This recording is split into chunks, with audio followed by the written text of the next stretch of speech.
ದೇವರ ಪರಿಶುದ್ಧ ನಾಮಕ್ಕೆ ಸ್ತೋತ್ರವಾಗಲಿ. ಈ ದಿನದ ದೇವರ ವಾಕ್ಯ ಕೀರ್ತನೆಗಳು 34ನೇ ಅಧ್ಯಾಯ 10ನೇ ವಾಕ್ಯ. ಪ್ರಾಯದ ಸಿಂಹಗಳಾದರೂ ಒಟ್ಟೆಗಿಲ್ಲದೆ ಹಸಿದಾವು, ಯೆಹೋವನ ಸನ್ನಿಧಿಯಲ್ಲಿ ಬೇಡಿಕೊಳ್ಳುವವರಿಗೆ ಯಾವ ಮೇಲಿಗೂ ಕಡಿಮೆ ಇಲ್ಲ.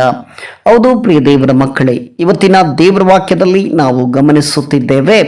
ಇಲ್ಲಿ ದೇವರ ವಾಕ್ಯವು ಸ್ಪಷ್ಟವಾಗಿ ಬರೆಯಲ್ಪಟ್ಟಿದೆ. ಪ್ರಾಯದ ಸಿಂಹಗಳಾದರೂ ಒಟ್ಟೆಗಿಲ್ಲದೆ ಹಸಿದಾವು, ಯೆಹೋವನ ಸನ್ನಿಧಿಯಲ್ಲಿ ಬೇಡಿಕೊಳ್ಳುವವರಿಗೆ ಯಾವ ಮೇಲಿಗೂ ಕಡಿಮೆ ಇಲ್ಲ. ಸಾಧಾರಣವಾಗಿ ಪ್ರಿಯ ದೇವರ ಮಕ್ಕಳೇ, ಎಲ್ಲ ಕ್ರೈಸ್ತರ ಜೀವಿತದಲ್ಲಿ ಒಂದಲ್ಲ ಒಂದು ರೀತಿಯ ಕೊರತೆಗಳನ್ನ ನಾವು ಎದುರು ನೋಡುತ್ತಿದ್ದೇವೆ. ಅದು ಆತ್ಮಿಕವಾದ ಕೊರತೆ ಆಗಿರಬಹುದು, ದೈಹಿಕವಾದ ಕೊರತೆ ಆಗಿರಬಹುದು, ಅಥವಾ ಆಧ್ಯಾತ್ಮಿಕವಾದ ಕೊರತೆಗಳಾಗಿರಬಹುದು. ಪ್ರಿಯ ದೇವರ ಮಕ್ಕಳೇ, ನಾವು ಕೂಡ ನಮ್ಮ ಜೀವಿತದಲ್ಲಿ ಅನೇಕ ಸಮಯಗಳಲ್ಲಿ ಒಂದಲ್ಲ ಒಂದು ಕೊರತೆಗಳಲ್ಲಿ ನಾವು ನಡೆಯುತ್ತಿರುತ್ತೇವೆ. ಆದರೆ ಇಲ್ಲಿ ದೇವರ ವಾಕ್ಯದಲ್ಲಿ ಸ್ಪಷ್ಟವಾಗಿ ಬರೆಯಲ್ಪಟ್ಟಿದೆ, ಪ್ರಾಯದ ಸಿಂಹಗಳಾದರೂ ಒಟ್ಟೆಗಿಲ್ಲದೆ ಹಸಿದಾವು, ಯೆಹೋವನ ಸನ್ನಿಧಿಯಲ್ಲಿ ಬೇಡಿಕೊಳ್ಳುವವರಿಗೆ ಯಾವ ಮೇಲಿಗೂ ಕಡಿಮೆ ಇಲ್ಲ. ಅಂದರೆ ಯಾವ ಒಳ್ಳೆಯದು ಕೂಡ ಕಡಿಮೆ ಆಗೋದಿಲ್ಲ ಎಂಬುದಾಗಿ ನಾವು ನೋಡುತ್ತೇವೆ.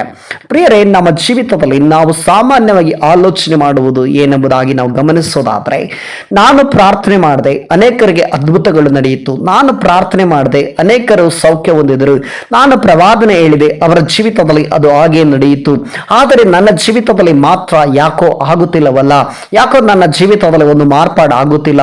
ಅಯ್ಯೋ ದೇವರೇ, ನನ್ನ ಜೀವಿತದಲ್ಲಿ ನಾನು ಎಷ್ಟೋ ಪ್ರಯತ್ನ ಪಡುತ್ತಿದ್ದೇನೆ, ನನ್ನ ಜೀವಿತದ ಒಂದು ಮಾರ್ಪಾಡು ಆಗಬೇಕೆಂಬುದಾಗಿ ಪ್ರಾರ್ಥಿಸುತ್ತಿದ್ದೇನೆ, ಉಪವಾಸ ಮಾಡುತ್ತಿದ್ದೇನೆ, ಕಣ್ಣೀರು ಹಾಕುತ್ತಿದ್ದೇನೆ, ಮೊರೆ ಹಾಕುತ್ತಿದ್ದೇನೆ, ಆದರೂ ಕೂಡ ನನ್ನ ಜೀವಿತದಲ್ಲಿ ಒಂದಲ್ಲ ಒಂದು ರೀತಿಯ ಕೊರತೆಗಳನ್ನು ನಾನು ನೋಡುತ್ತಿದ್ದೇನೆ. ದೇವರೇ, ನಾನು ಯಾಕೆ ಬದುಕಬೇಕು, ನಾನು ಯಾಕೆ ಜೀವಿಸಬೇಕು, ನಾನು ಯಾಕಾದರೂ ಸ್ವಾಮಿ ಈ ಲೋಕದಲ್ಲಿ ಇರಬೇಕೆಂಬುದಾಗಿ ಅನೇಕ ಪರಿಸ್ಥಿತಿಗಳ ಮಧ್ಯದಲ್ಲಿ ನೀವು ನಡ್ಕೊಂಡು ಹೋಗ್ತಾ ಇರಬಹುದು, ಅನೇಕ ರೀತಿಯಾದ ಯೋಚನೆಗಳ ಮಧ್ಯದಲ್ಲಿ ನೀವು ನಡ್ಕೊಂಡು ಹೋಗ್ತಾ ಇರಬಹುದು. ಇವತ್ತು ಕೂಡ ಇದೇ ರೀತಿಯಾದ ಪರಿಸ್ಥಿತಿಗಳಲ್ಲಿ ನೀವಿರಬಹುದು. ಪ್ರಿಯರೇ, ದೇವರ ಆತ್ಮನ ಹೇಳ್ತಿದ್ದಾನೆ ಸ್ಪಷ್ಟವಾಗಿ, ಯೆಹೋವನ ಸನ್ನಿಧಿಯಲ್ಲಿ ಬೇಡಿಕೊಳ್ಳುವವರಿಗೆ ಯಾವ ಮೇಲಿಗೂ ಕಡಿಮೆ ಇಲ್ಲ ಎಂಬುದಾಗಿ. ಪ್ರಿಯರೇ, ಯೆಹೋವನು ನಿರೀಕ್ಷಿಸುವವರಿಗೆ ಯಾವ ಒಂದು ಕೊರತೆಯೂ ಇರೋದಿಲ್ಲ. ಯಾಕೆಂದ್ರೆ ಪ್ರಿಯ ದೇವರ ಮಕ್ಕಳೇ, ನಾವು ಯೆಹೋವನನ್ನೇ ನಿರೀಕ್ಷೆ ಇಟ್ಟಿರಬೇಕು. ಆತನ ಸನ್ನಿಧಿಯಲ್ಲಿ ಯಾವಾಗಲೂ ಬೇಡಿಕೊಳ್ಳುವವರಾಗಿರಬೇಕು. ಆತನ ಸನ್ನಿಧಿಯಲ್ಲಿ ನಾವು ಕಾಣುವುದಕ್ಕೆ ಪ್ರಯತ್ನ ಪಡಬೇಕು. ನಮ್ಮ ಜೀವಿತದಲ್ಲಿ ಕೊರತೆಗಳಿದ್ದಾವೆ, ಆತ್ಮಿಕವಾದ ಕೊರತೆಗಳು, ದೈಹಿಕವಾದ ಕೊರತೆಗಳು, ಆಧ್ಯಾತ್ಮಿಕವಾದ ಕೊರತೆಗಳು, ಅನೇಕ ರೀತಿಯ ಕೊರತೆಗಳಿದ್ದಾವೆ. ಈ ಕೊರತೆಗಳನ್ನು ನೀಗಿಸುವುದಕ್ಕೆ ನಮಗೆ ಯಾರ ಹತ್ರನೂ ಉತ್ತರ ಸಿಗುವುದಿಲ್ಲ. ಕೆಲವು ಸಮಯದಲ್ಲಿ ಕೆಲವು ಸೇವಕರನ್ನ ನಾವು ನಂಬಿ ಹೋಗುತ್ತೇವೆ, ಕೆಲವು ಪ್ರವಾದಿಗಳನ್ನು ನಂಬಿ ಹೋಗುತ್ತೇವೆ. ಇವರ ಹತ್ರ ಏನಾದ್ರೂ ಒಳ್ಳೇದು ಸಿಗಬಹುದು, ಇವರ ಹತ್ರ ಏನಾದ್ರೂ ನನಗೆ ಸಿಗಬಹುದು, ಇವರ ಹತ್ರ ಒಂದು ಬಿಡುಗಡೆ ಸಿಗಬಹುದು, ಈ ಕೊರತೆಗಳಿಗೆ ನನಗೊಂದು ಸಮಾಧಾನ ಸಿಗಬಹುದು, ಒಂದು ಸಂತೋಷ ಸಿಗಬಹುದು, ಒಂದು ನೆಮ್ಮದಿ ಸಿಗಬಹುದು ಎಂಬುದಾಗಿ ನಾವು ಆಲೋಚನೆ ಮಾಡಿಕೊಂಡು, ನಮ್ಮ ದೇಹದಲ್ಲಿ ನಾವು ಆಲೋಚನೆ ಮಾಡಿಕೊಂಡು ನಾವು ಏನ್ ಮಾಡ್ತೇವೆ ಅಂದ್ರೆ, ನಾವು ಮನುಷ್ಯರ ಮೇಲೆ ನಂಬಿ ಮನುಷ್ಯರ ಹತ್ರ ಹೋಗುತ್ತೇವೆ. ಆದರೆ ದೇವರ ಮೇಲೆ ನಾವು ನಂಬಿಕೆ ಇಟ್ಟಿರೋದಿಲ್ಲ, ದೇವರ ಮೇಲೆ ನಾವು ಭರವಸೆ ಇಟ್ಟಿರೋದಿಲ್ಲ, ದೇವರ ಮೇಲೆ ನಮಗೆ ನಂಬಿಕೆ ಕಡಿಮೆ ಆಗಿರ್ತದೆ. ಆದರೆ ಆತನು ಅಭಿಷೇಕಿಸಿದ ಮನುಷ್ಯರ ಮೇಲೆ ನಾವು ನಂಬಿಕೆ ಇಟ್ಟಿರ್ತೇವೆ. ದೇವರು ಅಭಿಷೇಕಿಸಿದಂಥ ವ್ಯಕ್ತಿಗಳ ಮೇಲೆ, ಅದು ಪ್ರವಾದಿ ಆಗಿರ್ಬೋದು, ಸೇವಕರಾಗಿರ್ಬೋದು, ಇವ್ಯಾಂಜಲಿಸ್ಟ್ ಆಗಿರ್ಬೋದು, ಅಪೋಸ್ತಲರಾಗಿರ್ಬೋದು, ಯಾರೇ ಆಗಿರ್ಬೋದು, ದೇವರು ಅಭಿಷೇಕಿಸಿದ ವ್ಯಕ್ತಿಗಳ ಮೇಲೆ ನಾವು ನಂಬಿಕೆ ಇಡ್ತೇವೆ ಹೊರತು ದೇವರ ಮೇಲೆ ನಂಬಿಕೆನೇ ಇಡೋದಿಲ್ಲ. ಆದರೆ ಇಲ್ಲಿ ದೇವರ ಆತ್ಮನು ಸ್ಪಷ್ಟವಾಗಿ ಹೇಳ್ತಾ ಇದ್ದಾನೆ, ಯೆಹೋವನ ಸನ್ನಿಧಿಯಲ್ಲಿ ಬೇಡಿಕೊಳ್ಳುವವರಿಗೆ ಯಾವ ಮೇಲಿಗೂ ಕಡಿಮೆ ಇಲ್ಲ ಎಂಬುದಾಗಿ.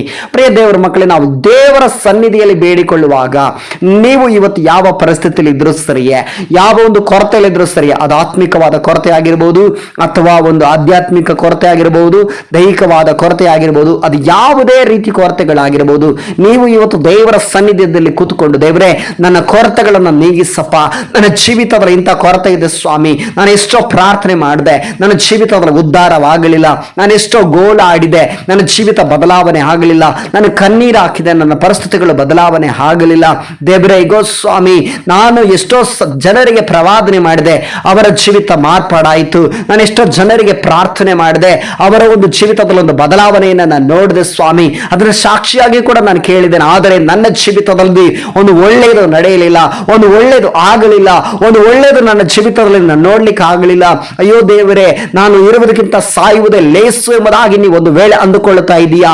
ಪ್ರೀತಿಯ ಮಗನೇ, ಪ್ರೀತಿಯ ಮಗಳೇ, ದೇವರಾತ್ಮ ಇವತ್ತು ಹೇಳ್ತಿದ್ದಾನೆ, ನೀವು ದೇವರ ಸಾನ್ನಿಧ್ಯದಲ್ಲಿ ಕೂತ್ಕೊಂಡು ನೀನು ಪ್ರಾರ್ಥನೆ ಮಾಡು, ಮಾಡುವುದಾದ್ರೆ, ದೇವರ ಸಾನ್ನಿಧ್ಯದಲ್ಲಿ ಕೂತ್ಕೊಂಡು ಬೇಡಿಕೊಳ್ಳುವುದಾದ್ರೆ, ದೇವರ ಸಾನ್ನಿಧ್ಯವನ್ನ ನೀವು ಬಯಸುವುದಾದ್ರೆ, ದೇವರ ಸಾನ್ನಿಧ್ಯದಲ್ಲಿ ನೀವು ಕೇಳಿಕೊಳ್ಳುವಾಗ ನಿಮಗಿರುವ ಕೊರತೆಗಳನ್ನು ದೇವರು ನೀಗಿಸಲಿಕ್ಕೆ ಆತನು ಸರ್ವಶಕ್ತನಾಗಿದ್ದಾನೆ. ನಿಮ್ಮ ಜೀವಿತದಲ್ಲಿ ಅದು ಯಾವುದೇ ಕೊರತೆಗಳಾಗಿರಬಹುದು.